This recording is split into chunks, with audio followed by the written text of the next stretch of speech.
der zeitliche Druck, so schnell wie möglich etwas zu tun gegen diesen drohenden Kollaps. Und da wird man natürlich auf das zurückgreifen, was da ist. Ripple ist da mit seinem Angebot und wenn die Zeit für Ripple spielt, dann kann Ripple durchaus die World Reserve Bridge Currency werden. Und wenn das der Fall ist, dann können wir das hier streichen und eine 4 oder eine 5 hinmachen. Are you ready, ladies and gentlemen, for XRP to fulfill its destiny to become the World Reserve Bridge currency? Now, what the hell does that mean? Well, XRP from its inception was intended to be able to transfer value from one place to another, to be able to remit value anywhere around the world, and essentially enable the internet of value, where value moves in the same manner that information does over the internet. And instead of having the likes of Microsoft, Amazon Web Services, and some of the large infrastructure internet providers, what you essentially have that enable that data to move, what you essentially have is a trustable, auditable, distributed ledger that the whole world can get on board with and can be unified by to fulfill this globalist agenda that we are moving towards. In fact, it was Chris Larsen who said that the solving of the globalization of money is the final piece of globalization.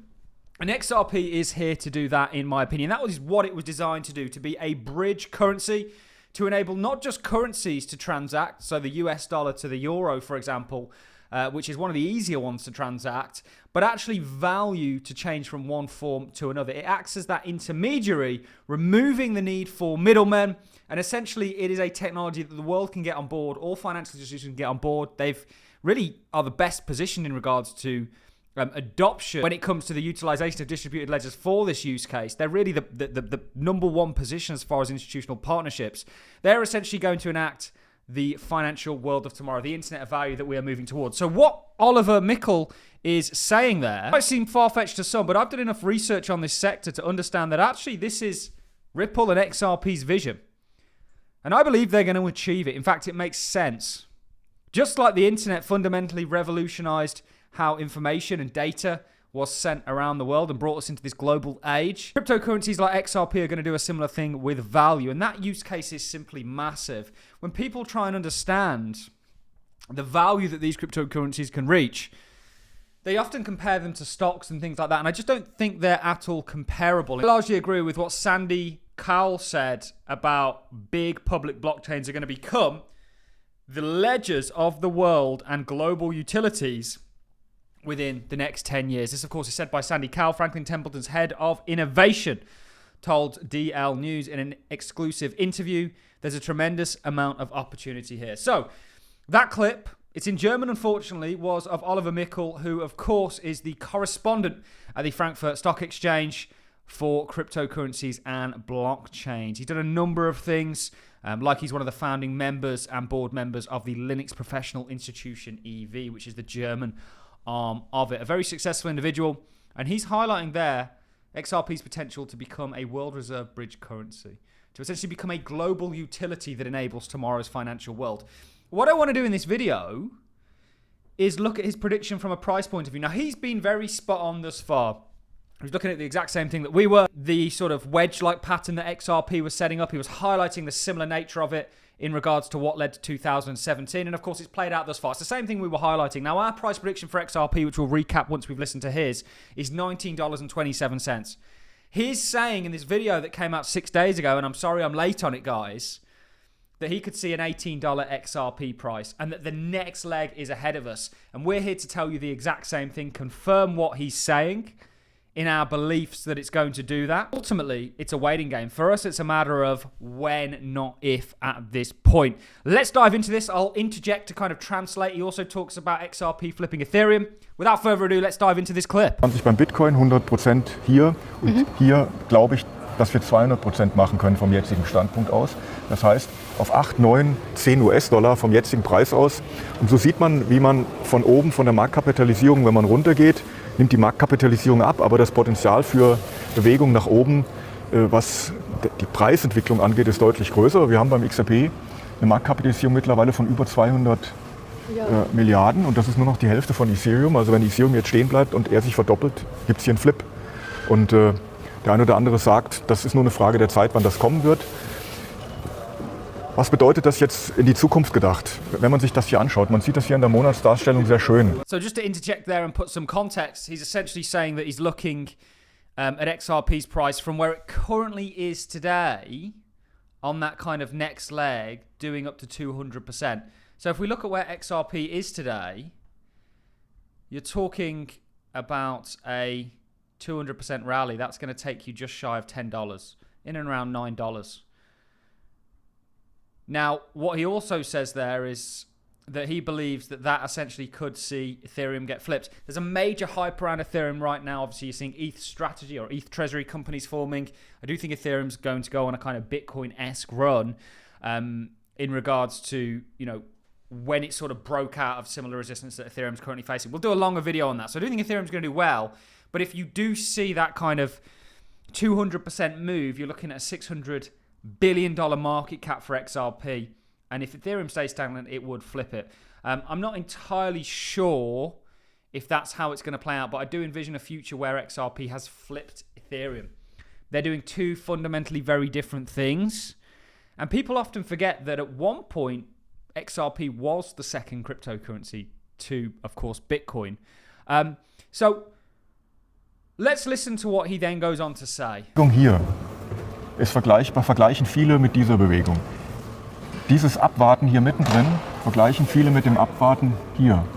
Und dieser Schritt hier ist der erwartete Schritt hier Richtung 8, 9 US-Dollar, auf den jetzt eigentlich viele warten, der erwartet wird. Und Ripple tut alles, damit mit einer guten Nachrichtenlage die Sache unterstützt wird. Ripple hat jetzt eine US-Banklizenz beantragt, was schon für sich genommen richtungsweisend ist. Wo will Ripple hin? Welche Funktionen will Ripple übernehmen? Wir reden ja immer von Ripple als einem Vollsortimenter, der jetzt dann auch versucht, den rechtlichen Rahmen zu schaffen. Der Stablecoin von Ripple, also der RLUSD, hat ein A-Ranking nach dem neuen Genius Act. Und ich sage es einfach mal, das XRP Ledger ist getestet worden für den Einsatz im Rahmen des digitalen Euro. Also da tut sich an allen Ecken und Enden was. Und ich würde mir halt wünschen, dass viele gute Nachrichten jetzt noch kommen, damit sich der XRP hier aufladen kann, um dann entsprechend nach oben zu schießen. Aber das ist im Moment so die Struktur. Hier haben wir 100%, von denen ich glaube, und hier, glaube ich, liegen wir bei 200%. I was going on to say that the XRP or Ripple are doing everything right. They're applying for banking licenses. They've got RLUSD with the Genius Act that's just passed, and that might be a real catalyst. They're also talking about their implementation or part in the digital euro. And we have covered this previously. There's many reasons fundamentally, and he's highlighting some of them, to be bullish on Ripple as a company and really XRP. We are going to do a video. It's going to be a very interesting one on kind of XRP strategies. So we're seeing ETH strategies, ETH treasuries. There are a few companies out there that hold a hell of a lot of XRP. We're going to be bringing you videos on that, so do become a subscriber. Let's get to the where he says $18. So what he's looking for is that next push, that 200%. Now he's about to say, but it could go significantly higher, and we believe it is. Let's dive into this. Aber Johanna, wenn die Nachrichtenlage super gut ist und wenn wir in Übertreibung reinkommen, kann ein solcher Coin dann auch locker auf 12, 15 oder 18 US-Dollar schießen. There we go. If the news is really good, we could see, in his opinion, an $18, that's his top end price prediction. Again, we've got that $19.27. We'll refresh you on that in just a second. Let's finish this clip off. Ausschließen, aber rein realistisch, das 4, 2, 3, 6er Retracement, da sind wir bei 8, 9 US-Dollar und da ist erstmal Ende der Fahnenstange, und für viele, die bei 30, 40 US-Cent eingestiegen sind, ist das eigentlich auch schon ein ganz guter Weg. Being conservative, he's still sticking to the kind of 200x, sorry, not 200x, 200%, which is going to take you into the sort of $9, $10 range. But he does say there's absolutely room for, and there's the scope for continuation. We believe more upside is on the cards based on this technical pattern. We've said from 30, 40 cents, which is what he's talking about, that this is going to get to $19.27. Since that prediction, we've very much started the first leg. We did say at all-time highs, just like you did previously, and just like charts typically do, when they approach all-time highs or reach all-time highs, they'll often pull back. It's extremely common. I see it all the time. That will often, I mean, that's often more of a blessing than a curse, because it will set up continuation structure. Whether it's a, inverse head and shoulders, a cup and handle, which you might have for XRP here. We could maybe give you a bit of a price prediction based on that. But We're still focused on this pattern here, and that's taken us to $19.27. There you have Oliver Mickle saying that if the news is good, you could be looking at 18 cents. It's not that much of a stone's throw to get us to $19.27. There's so many catalysts like some of the ones he outlines. Also, the offering of XRP ETFs and the approval of them within the United States, not to mention kind of XRP treasury companies that may form and kind of become MicroStrategy-esque companies. It's very interesting because if you look at, this is from the week just gone, the most recent CoinShares report, the flows we've seen into XRP are significant. And that's without an ETF. And I know there was a report out there that actually said XRP could potentially blow expectations out the water when it comes to inflows via the ETF. You can imagine if it fulfills the role set out at the start of the video, where it may get to. It's a bright future ahead for XRP holders. Ladies and gentlemen, that's it from me. Lots of XRP content to cover with you, confirming a lot of what we spoke about at the start. I'll see you all in the next one. Thanks for watching, guys. See you soon.